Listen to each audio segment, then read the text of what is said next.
Hello everybody, this is Noah and John and we are with UrbanDigs, and today we are talking Manhattan. Johnny, we have got a good one today. We have Amelia Gewirtz and Andrew Phillips.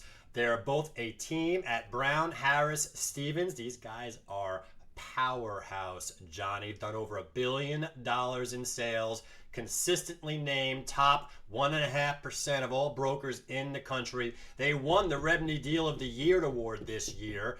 They sold out 155 West 68. It was the fastest selling building in the city for new development, 200 units in 18 months. We got them with us for the next 15-20 minutes, Johnny. We're going to hear some good stuff. Johnny, are you ready, Johnny? Let's go. Billion with a B. I love it. Let's go. With a B. With a B. Guys, Andrew, thank you for being here. Amelia, thank you so much for being here. Let's get this thing kicked off. I'm going to ask you first. Amelia, I'm going to start with you. Tell us all what's happening out there in the state of the New York City real estate market. Boots on the ground. We are busier than expected. Inventory is tight. Rentals are driving a ton of sales. Parents are actually buying. The most interesting thing is we're seeing parents are buying apartments for their kids right now. That is a huge section of the market because the rentals are just through the roof. Can't live in your stock portfolio, but you could live in an apartment that might appreciate. That's one of the biggest things we're seeing. The other thing we're seeing a little bit is the Pied-à-Terre tax has influenced some people that were going to buy a $5 million 3-bedroom. Maybe they're buying something as small as a studio up to a 2-bedroom, but it's below what they have put out there. Can I just ask one follow-up question before, Andrew, we get your take on this thing? Did you say renters are driving some decisions, or there was a comment there about renters? Are you starting to see some renter exhaustion that's going into the sales market?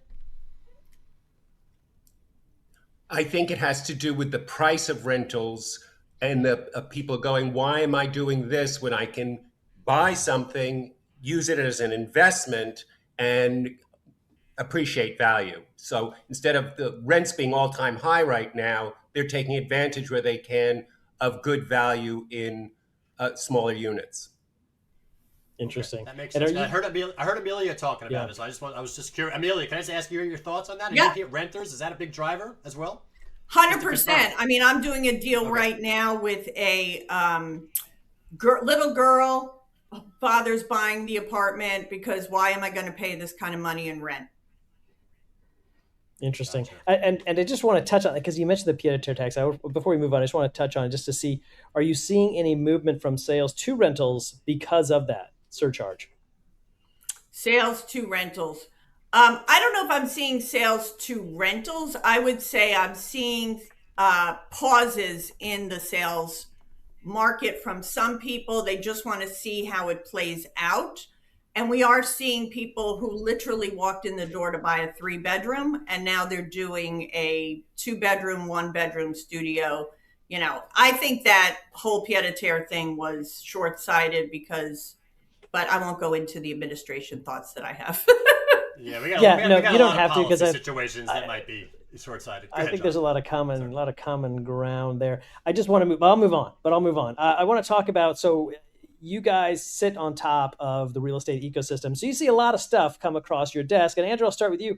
One of the things that we've always talked about is the difference between something that's in mint condition versus a state condition. And I'm wondering, and it always used to be a tight gap, that gap expanded pretty substantially post-COVID.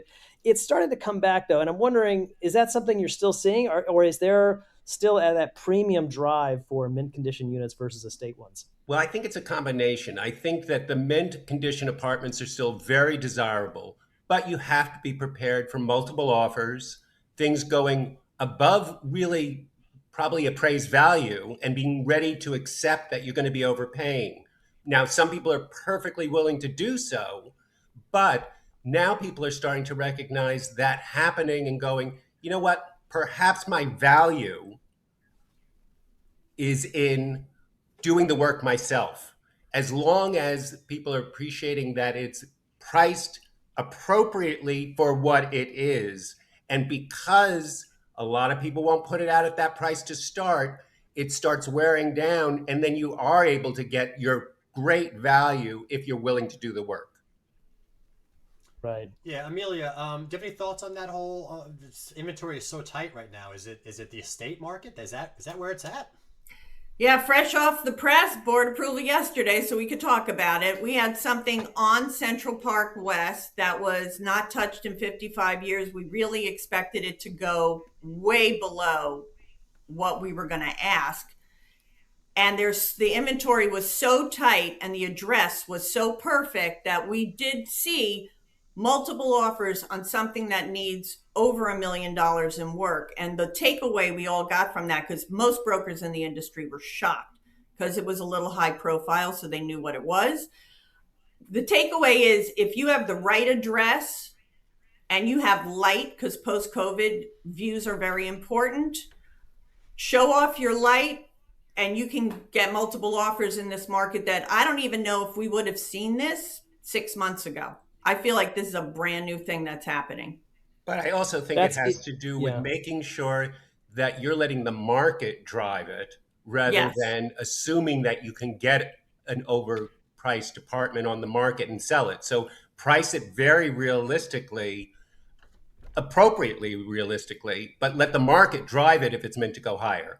Yeah, it went over a ask. Huge amount of people in there in a very short period of time. So the market did drive it way above ask.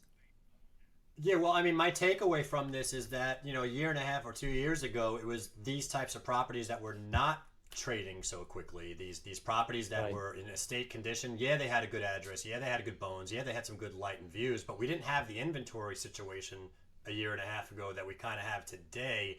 And a year and a half ago, 2 years ago, it was buyers were like, I don't want to do the work. Now it's almost like fresh off in a different place too. The issue with supply chain issues, and to a degree, those supply chain issues have been, I wouldn't say solved, but understood more readily. So they're willing to do the work as long as they're able to get the right price. And that is where the value is in this market. Yeah, lots of interesting forces converging here. Amelia, you talked about, Andrew, light and views. I don't know which one of you mentioned this, but you said focus on the light and views, and that this property had great light and views, and that's kind of what sold it. I want to talk about that a little bit. Like, how do you have any tips for agents on how to maximize selling a property? I mean, for example, staging. I mean, you could spend tens of thousands of dollars staging. Is there a different way of doing this? And focusing more on what really does sell for the apartment. So you mentioned the views. Andrew and I walked in there and said, get rid of your curtains, especially if you're not staying here. It doesn't matter who can see in. Show off the views. So that's the first thing. You got to help your sellers show off the views, what you have there. The other thing is, look, he's got a fashion background. I have an art background. We are incredible stagers, and we stage for our sellers. And we use court or whatever for the furniture. But we have, over the last few years, because when you're in a market when it takes longer to sell, the staging rental adds up. So what can you do to help your seller not pay thousands and thousands? We figured out Walmart landed up having these beautiful modern glass tables with modern white chairs. They had inexpensive, like $200 couches that were modern, under $75 coffee table. You can get it at Amazon too. So we usually send the sellers a Walmart link and an Amazon link and say, as long as it looks like this, fine. And then you don't have a time constraint like you do with rentals. That most rentals, they'll say, you got 3 months. We'll give you maybe another 3 months. Well, what if the apartment takes 9 months to a year to sell? They're going to take the furniture back, or you're going to be out another few $1,000s. Here, you have spent $200 on this, $200 on that, $75. You're done. Call it a day if it takes you a year to sell. It has been incredibly successful because they're modern. They're not cheap. They're beautiful. It's sort of throwaway furniture. Believe it or not, we had 1 or 2 buyers actually say, would you throw in the coffee table? Would you throw in the dining room? So nobody usually asks for the couch. You can tell once you're sitting on that couch, it's not there forever. But that's been incredibly successful. And it's a value play that often leads to multiple offers. And this wasn't about trying to put, as we say, lipstick on a pig and, deck out this entire apartment with soup to nuts. It was about understanding scale and having a few pieces of furniture around so that someone could say, oh, my couch is about that size. Okay, I understand the size of the living room. So it wasn't about trying to make this apartment something it wasn't. It was to try to help the buyers understand these are beautifully scaled rooms. And we all know when something's empty, it has a tendency to look smaller. So it was giving them a reference point, which really helped. And actually, sorry. No, go ahead, Amelia, please. I was just going to say one thing I left out was in a bedroom that feels small, if you need to put a bed in there for scale, I don't know if Amazon's getting in on this, that we're using it for staging, but they started creating those inflatable beds that actually have, the headboard, which is shocking. So now we have these headboard inflatable beds. You throw on linens and you call it a day, and all the buyers can see what a bed would look like. That's crazy. So I have to ask though, and maybe I'll cross-examine you, Andrew, on this one. So we did a podcast with Jason Saft about staging, and his big point was that when you walk in, you have to see the unit as it could be, because you have to sort of get past your fears of what the work is going to be, and you have to get past over, your misinterpretations of what's there and kind of see the potential. And I get it, and it makes total sense. But let me ask you, do you guys also do virtual staging at all to sort of help these things? How does that work? This is not a one-size-fits-all solution. You have to be creative for different sellers because, we've staged big apartments that have cost $30,000 to do so. That was a big apartment that people needed to understand what it can look like. But there's also those sellers that it goes, I'm not spending that kind of money. That's not where my budget is. This is my mom's apartment. Maybe she would have done it. She's no longer here. We've got to be able to sell this at a more reasonable value than what you're saying about me spending this kind of fortune. So virtual staging, we absolutely do. It really is one of those things that I think there are some brokers that overuse virtual staging so that you're confused online. You're like, wait, they have the furniture there, then they have a different furniture there. What's the furniture? What does this room really look like? And I think it can get confusing sometimes. So I think it has to be used sparingly and appropriately rather than just one size fits all. You always do this and you always do that. It's reinterpreting what your seller's needs are and trying to make sure that you're working with them to get to their goals.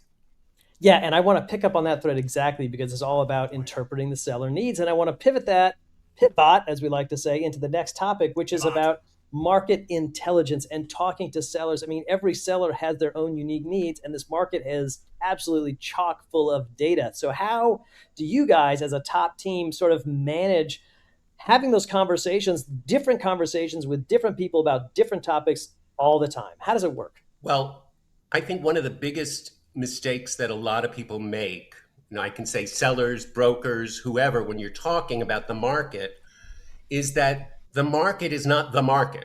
It is very segmented. And depending on your neighborhood, you really have to evaluate by neighborhood. Where is this seller? It's not because they're in Manhattan. It's because they're on the Upper West Side. They're on the Upper East Side. They're in Tribeca. They're in the West Village.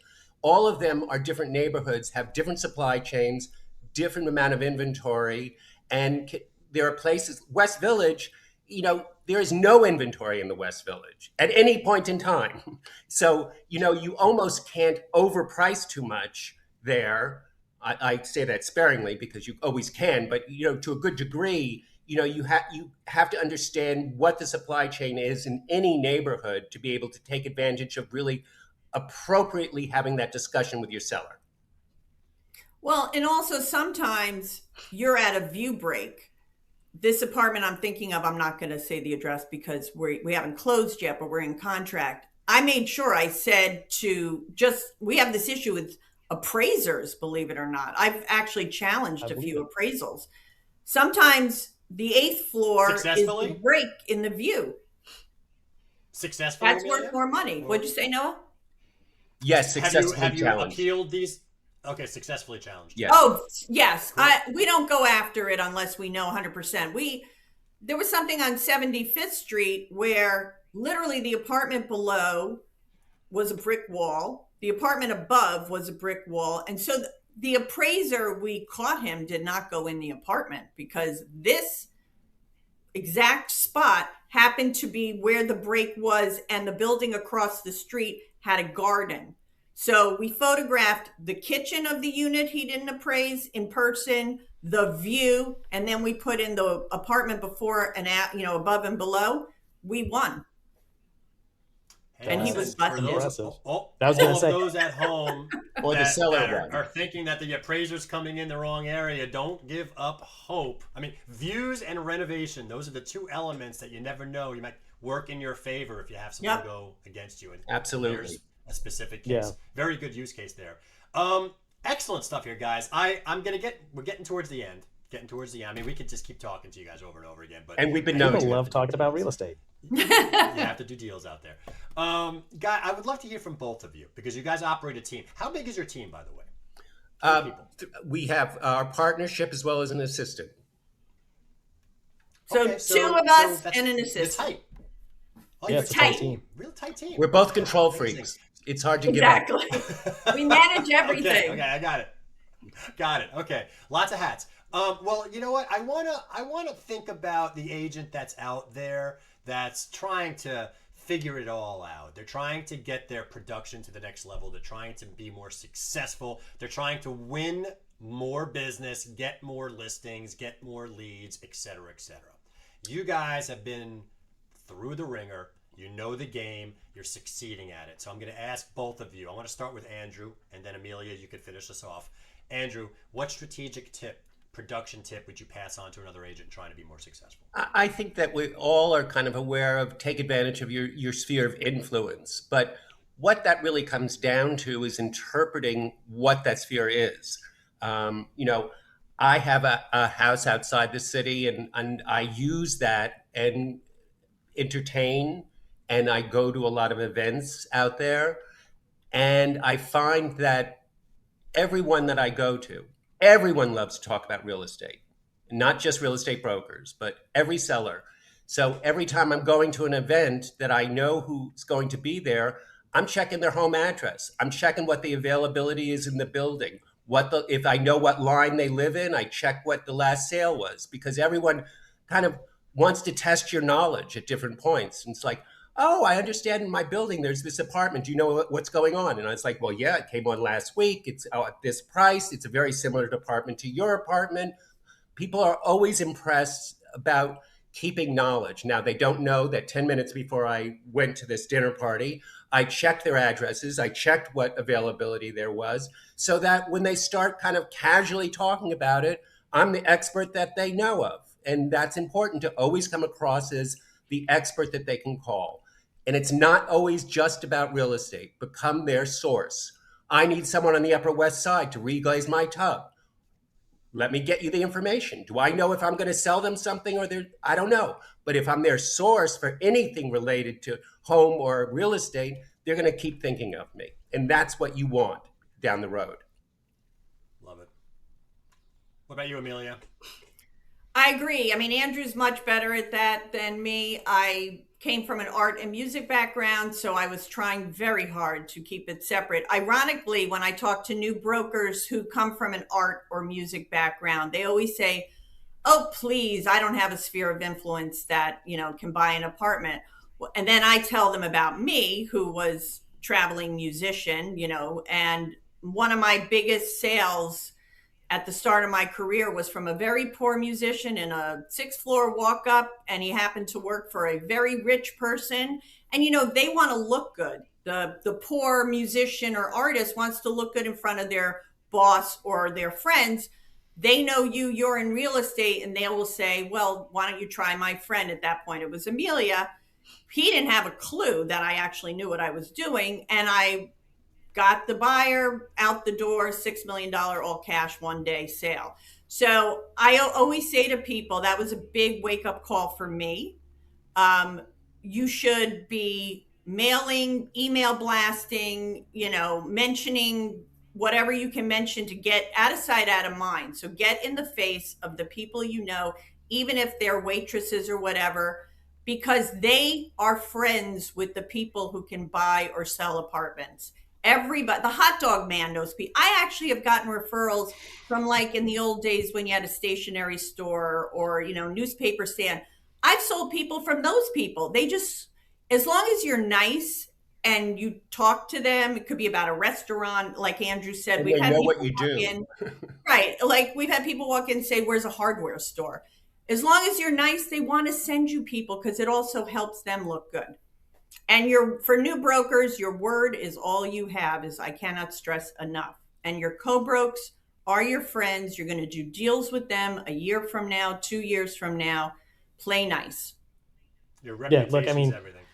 yeah, I mean, look, I mean, that is the motto, I think, of Brown Harris, right? Mastering the craft. And then clearly you guys have done that. But it does bring me to the bonus round. So this is kind of I want to get into this because one of the things that I think is really amazing about real estate, and especially top brokers, is most of them, not all, but most, have had a background before they come into real estate, and it usually plays a role. So I want to ask you, Andrew, you mentioned a fashion background. Amelia, you're a traveling musician. How have those backgrounds contributed to your success in real estate? Ooh. Well, I think it's multi-leveled. One, you bring a built-in sphere of influence. You have relationships prior to going into real estate, which very few people, other than our current assistant, has graduated college and said, I want to go into real estate. Right.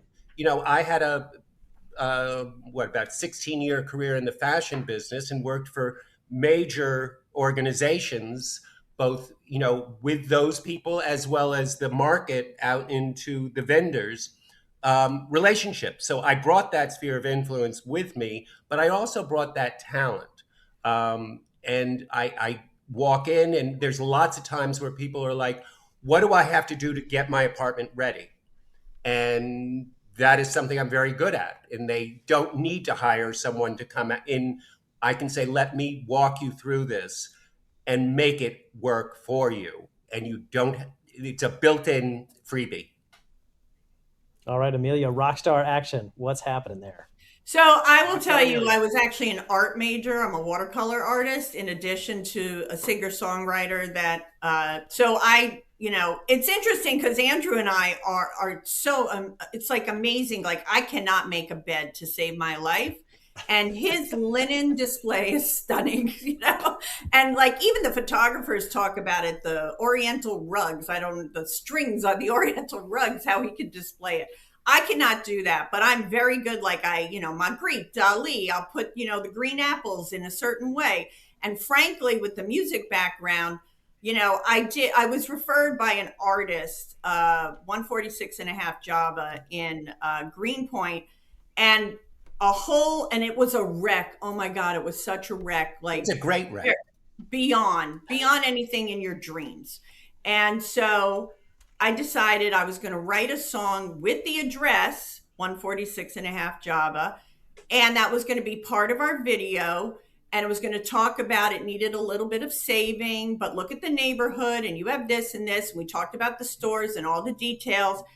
This was right before COVID. It was like March 15th to the point we had to put online. The open house is still happening. We landed up with something like 17 offers, and the winning bid had their kids sing the song back to it sent it in an email we sent it to the seller. They were the highest and they won. Ironically, years later, Andrew and I get a referral. This is also somebody in the arts. And they said, we want you to represent us, but we want a song.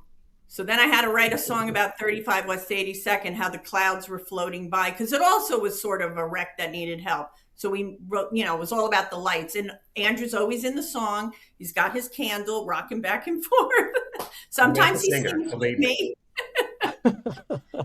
Been very successful, and it makes it unique. I love it. That's awesome stuff. Yeah, and it's fun. That is a great story. Guys, this was awesome. Thank you guys so much for sharing these nuggets of wisdom. This is exactly why we do this show, and you guys are killing it. You're both rock stars, figuratively and literally, you guys out there. So thank you, Amelia Gewirtz over there, Andrew Phillips, the Andrew and Amelia team over at Brown Harris Stevens. Thank you to John Walkup. I am Noah Rosenblatt. This has been Talking Manhattan, and we'll catch you guys next time. Thanks for having us. Cheers, everyone. Thank you. Thanks.